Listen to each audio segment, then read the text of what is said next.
Teda tangan-tangan daripada Melaya untuk kacau duit. Masih virgin bah. Asal kawin bayar lesen MRM 600 ke 700. Saya tidak cakap rugi. Saya harap event organizer sana panas oh. Baru-baru ini ada event organizer mengeluh dengan charge music rights Sabah MRS. LLB hari ini eksklusif khas untuk Anda. Jom kita terja Roni bikin panas. Apa sebenarnya yang dimaksudkan dengan music rights Sabah? Oke, Music Rights Sabah ni sebenarnya satu badan pelesenan royalty music, ringkasan dia CMO ataupun Collective Management Organization. Oke, MRS ni kena istihar oleh MAIPO, iaitu Perbadanan Harta Intelek Malaysia, di bawah KPDN lah. Apa tujuan sebenarnya penubuhan MRS ni? Kutipan dan agihan royalty music kepada pengkarya lah. Apa peranan Roni bikin panas sebenarnya di MRS? Oke, di MRS saya sebagai pegawai ataupun pengurus operasi pelesenan. Bagaimana sebenarnya MRS dapat membantu halinya, khususnya di kalangan artis Sabah? MRS mengutip royalty melalui lesen. Yang pertama, outlet premise macam karaoke, pub, apa semua tu kan, ataupun cafe, melalui event, juga melalui media lah atau broadcasting. Lesen ini hanya fokus kepada lagu-lagu etnik Sabah yang berdaftar di MRS. Selepas MRS buat kutipan, royalty akan diagihkan setahun sekali kepada ahli mengikut kategori. Kita ada 7 kategori. Pertama, komposer. Yang kedua, penulis lirik. Ketiga, pemuzik. Keempat, penyanyi. Kelima, penerbit lagu. Keenam, penyusun musik. Dan yang last ni, pembikin video musik. Jadi, dorang akan kena bagi mengikut kategori itu. Berapakah cas yang dikenakan kepada ketiga-tiga sektor tadi? Itu ikut kita punya kadar tarif. Terlampau banyak dia punya kategori. Masih ada lagi di kalangan artis yang masih tidak berdaftar dengan MRS. Ya. Apa komen RBP? Yang pertama, mungkin artis ni adalah sudah menjadi ahli kepada badan CMO yang lain, MSCP, RPM, PPM, Sarawak MRSP dan Sabah MRS. Syarat untuk menjadi ahli dalam satu-satu CMO ialah tidak boleh ada dua kalian dalam badan CMO. Mungkin ada yang di kalangan artis yang belum lagi berdaftar dari CMO, masih lagi tidak mau mendaftar Anda MRS. Nah, itu pula apa komen Panas oh.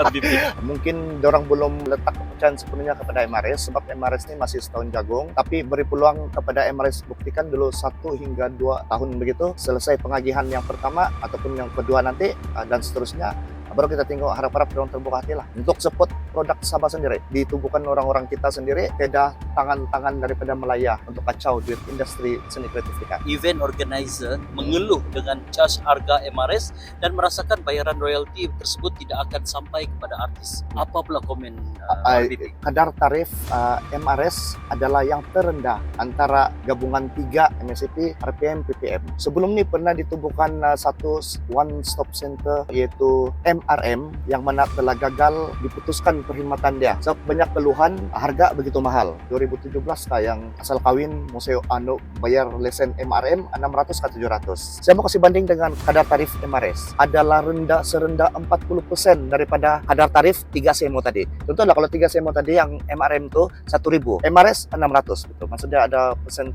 40%. Itu pun pihak event organizer ataupun mana-mana pengguna musik masih boleh berunding dengan pihak MRS untuk pengurangan ataupun diskon itu. Oke. Contoh dia, Pesta Kamatan. Kerajaan negeri telah membayar sejumlah wang selepas perundingan. Organizer sebenarnya masih boleh berunding dengan MRS. Saya harap event organizer sana faham tujuan sebenarnya membayar royalty. Oke. Ini semuanya sebenarnya tertuang kepada Akta Hak Cipta 1987 yang kau dapat hak kau di sana sebagai kau pemilik hak cipta harta intelek. Jadi adakah RBP sebenarnya ingin memberitahu di sini artis yang belum lagi mendaftar under MRS adalah consider rugi? Saya tidak cakap rugi. Kemungkinan dorang mau tengok dulu cara kerja MRS. Takut dorang punya expectation dorang tidak sampai. Kebanyakan orang berpikir begini, royalty ini kan mengikut ke penggunaan lagu tau. Walaupun kita cipta 10 lagu, kalau satu lagu yang famous dan balik-balik kena pakai ulangan, royalty lebih besar, lebih tinggi. Kalau lagu kita suam-suam, royalty dia pun suam-suam lah. Ada juga penganjur program memilih untuk membayar artis untuk datang ke program mereka dari membayar charge MRS. Apa komen RBP? Bayaran kepada artis itu saya rasa satu kewajiban. Event organizer sebagai pengguna musik, event-event dorang di tempat-tempat komersial ataupun acara-acara komersial begitu kan, dorang perlu melihat dari segi royalty kepada lagu yang dorang pakai itu. Saya penyanyi, tapi lagu yang saya buat tuh kau. Contohnya event X. Oke, penganjur event X tuh kena bayar saya sebagai sebab saya menyanyi 3 lagu, 4 lagu. Lagu saya yang 4 lagu tuh kau buat. Dalam masa yang sama, royalty lagu ada untuk kau. Organizer yang acara X tuh dia perlu bayar kau untuk sejumlah mengikut tarif di mana kau berdaftar. Apa perkembangan semasa MRS? Bulan Januari 2024 ini kita akan buat pengagihan royalti kita yang pertama kepada sebilangan ahli yang layak. Satu, of course dia berdaftar dengan MRS. Kedua, dokumen-dokumen semasa pendaftaran itu kan lengkap. Dan ketiga, dia confirm tidak clash membership dengan mana-mana CMO lah. Apa penambahbaikan sistem ataupun pengurusan pada masa akan datang? Kami masih awal bermula dan tabung keuangan MRS pun masih lagi tidak mampu untuk kita hire staff ataupun masih virgin lah orang.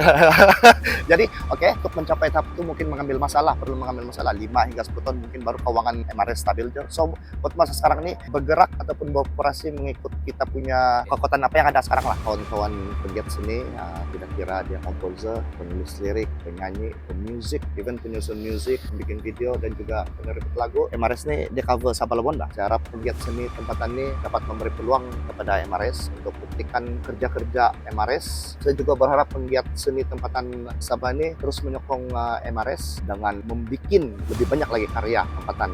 Pepatah cakap kalau bukan kita siapa lagi. Hanya kita sedang mampu mengembangkan seni kreatif kita dari segi penulisan lirik ataupun pembikinan lagu-lagu tempatan kita. Gunakanlah segala platform yang ada. Saya sangat bersetuju kalau kita daftarkan lagu-lagu kita di platform digital untuk royalty. Gunakan peluang yang ada. Bukan hanya tertumpu kepada badan-badan perusahaan offline seperti MRS sendiri ataupun badan CMO yang lain. Aduh, aku diterjal lagi-lagi, boom!